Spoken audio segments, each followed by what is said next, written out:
સાગટાળા પોલીસે બે અલગ અલગ સ્થળોએથી બે ફોર વ્હીલર ગાડીઓમાંથી ભારતીય બનાવટના વિદેશી દારૂ, ટીન બિયર તથા દેશી મદિરાની 1448 નંગ બોટલો સાથે બે ઈસમોને ઝડપી પાડ્યા છે.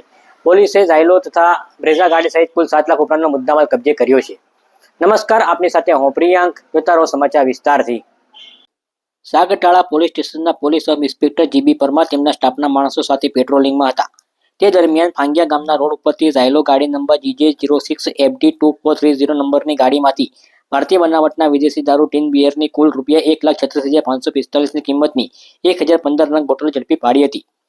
જ્યારે સાગટાળા પોલીસે સાદરા ગામના રોડ ઉપરથી સુરેન્દ્રનગર જિલ્લાના રસિકભાઈ ભગાભાઈ બોહકિયા તથા રાજુભાઈ રમેશભાઈ ઉપરેજાની મારુતિ બ્રેઝા ગાડી નંબર GJ01RS1269 માંથી ભારતીય બનાવટના વિદેશી દારૂ તથા દેશી મદિરાની કુલ ₹49,485ની કિંમતની 433 નંગ બોટલો સાથે બે ઈસમોને ઝડપી પાડ્યા હતા.